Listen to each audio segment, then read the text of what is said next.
अस्सलाम वालेकुम, मैं हूं मेहर तारिक और आप देख रहे हैं न्यूज़ अलर्ट। नाज़रीन, गुज़िश्ता रोज़ लाहौर के इचरा बाज़ार में एक बड़ा ही अफसोसनाक वाक़या पेश आया। इस वक्त सोशल मीडिया पर जो है ये तमाम जो वाक़या है उसके मुख्तलिफ पहलू भी हम देख रहे हैं, लेकिन इसका जो एक पहलू है जिस पर मैं ये समझता हूँ कि बात करनी चाहिए और अब हमें जो है वो इस हवाले से कोई ना कोई लाहे अमल जो है वो ज़रूर इख्तियार करना चाहिए ताकि इस तरह के वाक़यात जो हैं वो दोबारा ना हो सकें और इस तरह के वाक़यात के बाद फिर जो कोई सानहा रूनुमा होता है वो ना हो सके।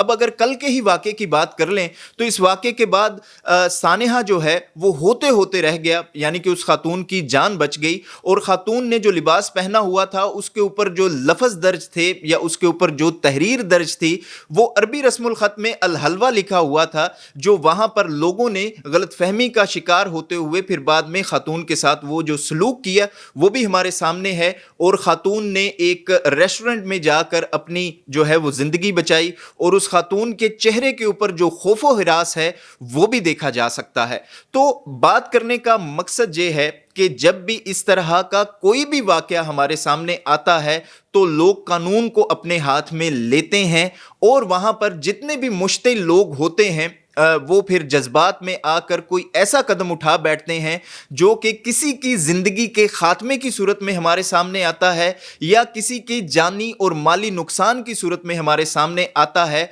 और बाद में सिवाय अफसोस करने के लिए और सिवाय दुख या सिवाय मातम करने के अलावा हमारे पास कोई दूसरा रास्ता नहीं बचता। और ये वाक़यात हमने माजी करीब में भी देखे और इससे पहले भी हमारे मुल्क में ऐसे वाक़यात होते रहते हैं। और ये भी कहूँगा कि जब तक इन तमाम तर सूरत हाल को कंट्रोल नहीं किया जाएगा तो खुदा न खास्ता आने वाले दिनों में या मुस्तकबिल में भी ऐसे वाक़यात हमारे सामने रूनुमा होते रहेंगे। तो यहाँ पर बात करने का मकसद ये है कि खातून के जो लिबास के ऊपर लफ्ज़ दर्ज थे, अल हलवा का लफ्ज़ था जो कि पाकिस्तान में भी आम यूज़ किया जाता है। यानी कि पाकिस्तान में अगर हम देखें तो सबसे ज़्यादा जो स्वीट डिश पाकिस्तान में खाई जाती है तो वो सोहन हलवा है। यानी कि सोहन हलवा के डिब्बे के ऊपर भी इसी तरह से हलवा लिखा होता है और इसके अलावा जो बैनर्स और इसकी तशहीर के लिए पैनाफ्लेक्सेस लगाए जाते हैं या जो कमर्शियल्स आती हैं उसके ऊपर भी ये इसी तरह से रस्मुल ख़त लिखा होता है। लेकिन उस खातून के जो लिबास के ऊपर लफ्ज़ दर्ज थे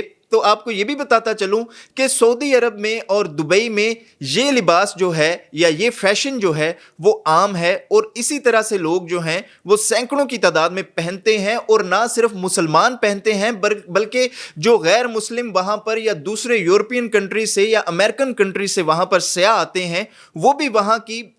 आप ये समझ लें कि वहाँ के फैशन के मुताबिक या वहाँ के रिवाज के मुताबिक ऐसे लिबास ख़रीदते हैं और पहनते हैं। और इसके अलावा जो दूसरी चीज़ें हैं इस्तेमाल की, यानी कि अगर कोई कप देख लें या कोई डेकोरेशन पीसेस देख लें तो ये जो रस्मुल ख़त है ये उन दूसरी चीज़ों के ऊपर भी इसी तरह से लिखा हुआ हमें नज़र आता है। लेकिन मैं ख़ास तौर पर यहाँ पे बात करना ये चाहूँगा, जब उस खातून को थाने में लाया गया वहाँ पर पुलिस भी मौजूद थी, वहाँ पे मजहबी लोग भी मौजूद थे और वहाँ पे वो खातून भी मौजूद थी, तो उन लोगों की मौजूदगी में खातून से माफ़ी क्यों मंगवाई गई? जो मौके के ऊपर दर्जा हरारत बढ़ रहा था, शायद हो सकता है कि पुलिस ने उसको कंट्रोल करने के लिए खातून से भी माफ़ी मंगवा ली और लेकिन वहाँ पर जो मजहबी लोग मौजूद थे जो उन्होंने कहा कि हमने इस खातून को माफ़ कर दिया, तो वो मेरे ख्याल में नामुनासिब था। तो वहाँ पर होना ये चाहिए था कि ये कहा जाता कि खातून ने जो है वो कोई गुस्ताखी नहीं की और ख़ातून का जो है वो कोई ऐसी सोच भी नहीं थी कि वो इस तरह का जो है वो अमल कर रही है,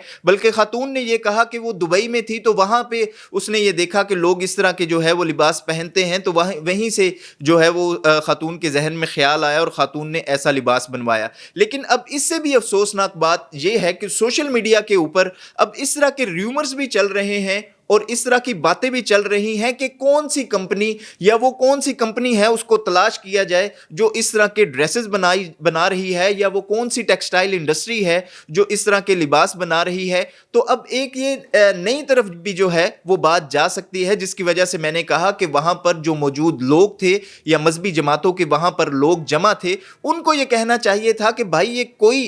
جو ہے وہ گستاخی نہیں ہے، اور اگر اس طرح کا کوئی لباس پہنتا بھی ہے تو اس کو گستاخی نہ سمجھا جائے، اور اگر آئندہ آنے والے دنوں میں اگر کوئی بندہ ایسا لباس پہنتا ہے تو یہ بھی گائیڈ لائن ساتھ میں ضرور دینی چاہیے تھی کہ پولیس کو یا قانون نافذ کرنے والے اداروں کو آگاہ کیا جائے، نہ کہ یہ کہا جاتا کہ ہم نے اس خاتون کو معاف کر دیا ہے۔ اب جیسے میں نے آپ کو بتایا کہ سوشل میڈیا کے اوپر اب ایک نئی چیز چل رہی ہے، نیا پراپوگنڈا بھی آپ اس کو کہہ سکتے ہیں کہ چل رہا ہے، کہ وہ کون سی ٹیکسٹائل انڈسٹری ہے جو اس طرح کے معاملات کر رہی ہے، اور جب اس طرح کے معاملات جو ہیں وہ ہمارے سامنے آتے ہیں تو لوگ کہیں نہ کہیں جذباتی ہو کر ان چیزوں کے اوپر یقین بھی کر بیٹھتے ہیں، اور گھروں سے نکل کر پھر حملہ آور بھی بن جاتے ہیں، اور پھر حملوں کی صورت میں ہم نے یہ دیکھا ہے کہ اسی معاملات میں، یعنی کہ گستاخی رسول کے معاملے میں ہی ہم نے یہ دیکھا ہے کہ لوگوں نے جا کے ملوں اور فیکٹریوں کو بھی جو ہے وہ آگ لگائی ہے۔ تو مسئلہ یہ ہے، یا بات کرنے کا مقصد یہ ہے